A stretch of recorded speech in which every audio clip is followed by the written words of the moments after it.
Kaibigan, marami ba kayong nararamdaman na sintomas? Tapos, pag nagpapa-check up kayo sa doktor, nakikita lagi normal ang lab test. So, ikaw ba to? Alam nyo, maraming may ganitong kaso. Almost 7% kung sa Pilipinas, baka 7 million Filipinos ganito ang problema. May good news tayo dito, meron din medyo pag-iingat o konting bad news. Pakinggan po hanggang dulo. Ang tawag po sa sakit na to, psychosomatic disorder.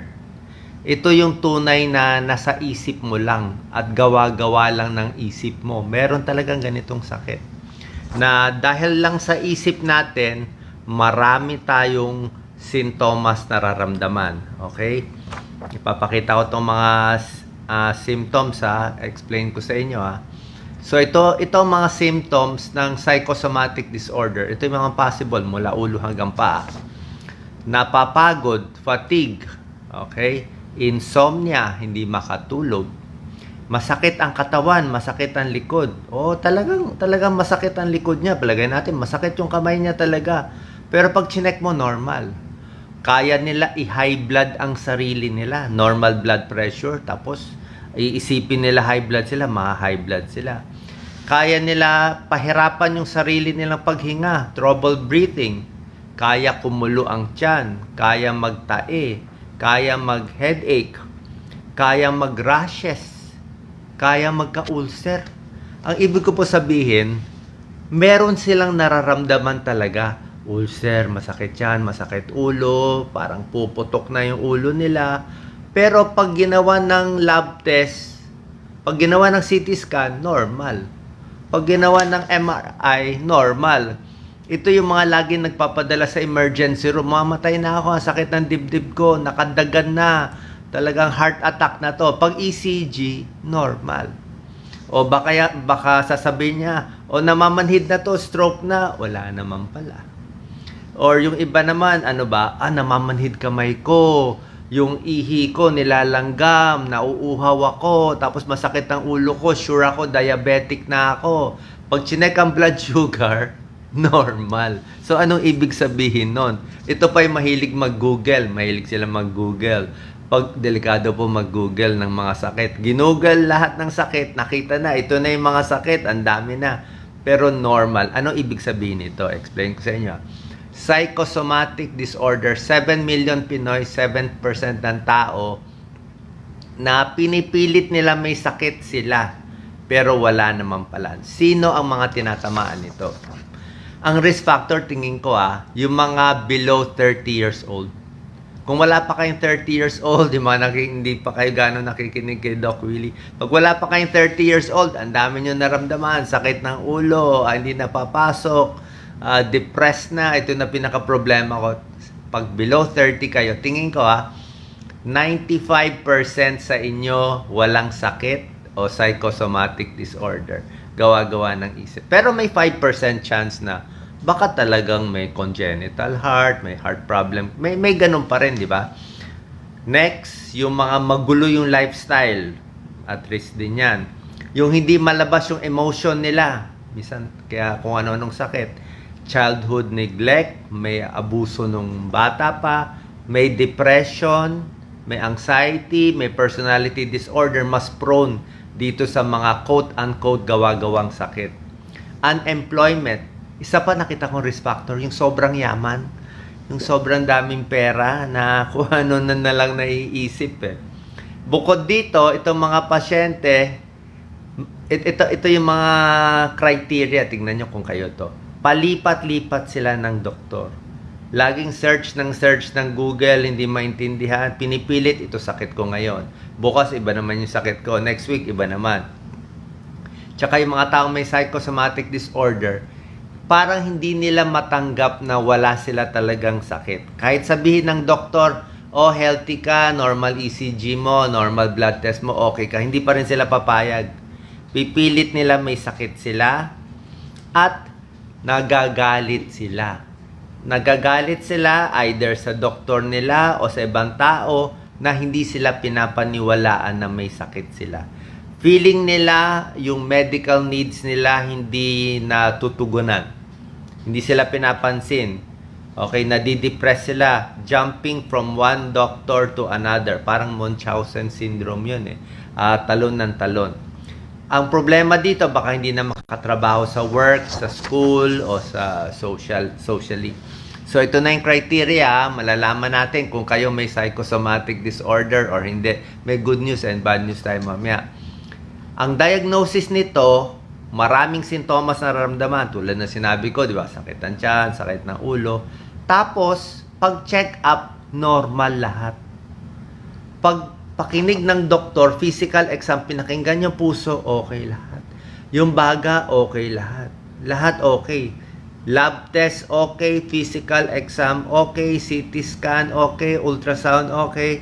Pero ang daming sintomas at dalaw ng dalaw sa iba't ibang doktor. Lalo na kung sinabi ko nga sa'yo, baka below 30 o sobrang yaman o may stress sa buhay. Yan ang criteria. At itong mga sintomas, nagugulo na buhay nila. Meron silang parang paranoid thoughts na lagi akong worried, lagi akong anxious. Kasi magulo mundo ngayon eh. Magulo social media ngayon. Magulo, may gera, may earthquake, ang daming sakuna, nagugulo yung utak. Kaya lumalabas as symptoms. Okay? Pero hindi ko sinasabi hindi po nila nararamdaman to Nararamdaman talaga nila to. Talaga nararamdaman. Kahit ako minsan sumasablay tayo dito sa psychosomatic. Palagay natin yung kapitbahay mo nagsabi na may na-stroke siya o nabulol na stroke. Mamaya mafe-feel mo, ba't parang manhid din ako dito? O baka may nakausap ka, o may lagnat, may COVID, o pag uwi mo sa bahay, nako, sakit na rin ulo ko, ba't hindi na ako makaamoy? O baka papacheck na ako. Kasi nga, iniisip mo na nahawa ka na eh. Tapos pag pina-check mo sarili mo, negative ang test ko, biglang mawawala yung headache mo. Wala. Guni-guni ko lang pala. So, ganun kagaling yung katawan natin. Kaya kanya i-high blood, kaya kanya ipasakit ang tiyan, kaya kanya mismo i-headache, pero kaya rin ng utak mo pagalingin yung katawan mo. Okay? At ang criteria nito, dapat madalas na to. Parang 6 months or more. Okay? So, tulad ng sinasabi ko, kailangan pa rin pa laboratory test, papa-scan, papa-ultrasound, papa-do 2D echo or CT scan para sigurado tayong normal. Pero after that, wala na tayong magagawa. Dapat talaga behavioral therapy, kakausap sa ito, ayaw nila nito, pero kakausap sa psychologist, sa psychiatrist, mahal magkonsulta ngayon eh. Pero yun talaga sa guidance counselor o sa pastor nyo o sa matalik na kaibigan para malabas yung anuman yung pinoproblema. Merong binibigay na antidepressant pag umabot sa depression. Tapos kakausapin mo lang yung doktor mo. Hindi ka pwede linggo-linggo kukulitin yung doktor mo. Sabihin mo na sa doktor mo, kailan ba ako pupunta sa emergency room? Ano ba babantayan ko? Mamatay na ba ako? 'Di ba? Pero lahat naman to hindi mangyayari. So, ano ang good news and bad news? Ang good news dito, wala ka talagang seryosong sakit. Walang bara yung mga ugat mo. Hindi ka mamatay. Walang mangyayari sa'yo. 'Di ba? O wala. Pero ang hindi naman magandang news, kung ipipilit mo talaga lagi kang nervyos, lagi mo iha-high blood yung sarili mo, baka magkasakit ka na talaga eventually sa isang araw. Pwede na rin umabot yun kung talagang inu-ulcer mo sarili mo. Kasi pag ni-stress mo talaga yung utak mo, magdadami ng acid yan. 'Di ba pag stress kayo, may trabaho kayo, may deadline kayo, 'di ba? Diyan kayo may insomnia, diyan may headache, diyan may masakit ang tiyan, diyan lahat ng mga problema, diyan nagtatae, diyan pinapawisan ng kamay. So, kaya mo pagalingin ng katawan mo, your mind can make you well, kaya mo rin gawing may sakit ang katawan mo.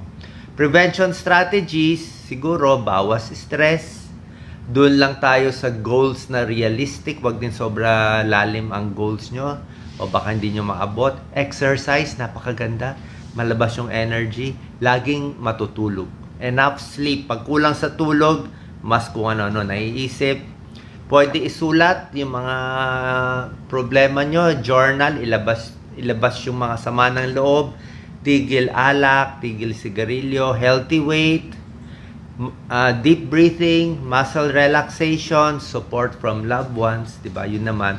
Tapos i-limit lang yung pressure sa sarili. Siguro kung follow lang tayo ng mas nakakakalma na tao, tapos iwas na lang tayo sa mga nakaka-stress. Pagdating lang kasi sa Google, para sa akin, alam ko marami sa inyo nag-Google, pero sa akin, mas maganda mag-consult pa rin sa doctor ang beses. Or at least dito sa video ko, pinapaalam ko naman lahat sa inyong possibility. Kasi sa Google, ang danger ng pag-Google ng sakit, mapupunta ka lagi sa worst scenario. Ano ibig sabihin? Hindi pwede hindi ilagay ng mga articles at ng mga expert yung worst scenario. Pag sinabi mong headache, hindi nila pwede, hindi ilagay na pwedeng aneurysm, pwedeng stroke yan. Hindi nila pwede hindi ilagay. Kailangan nila i-complete. Kung masakit ang dibdib, hindi nila pwede sabihin, anxious ka lang. Sasabihin nila, baka heart attack yan. Pag tiyan, baka aneurysm yan. Pag paa masakit, baka pulmonary embolism na. So, laging nandun yung mas malalang sakit, laging nandun yung complication, kaya magpapanik kayo kung yun ang titingnan nyo. Kaya ginagawa ko nga, binabalance ko lang to, na tamang-tama, papakonsult kayo sa doktor nyo, alam nyo yung masama, pero based on percentage naman, basta healthy ang diet nyo, maayos kayo, hindi naman dapat magkaroon ng malalang sakit. Salamat po. Share po natin sa mga may psychosomatic disorder na pag okay na yung lab test nila, kailangan kalma na lang. Baka pag kinalma yung utak, gagaling din itong maraming sintomas ninyo. Salamat.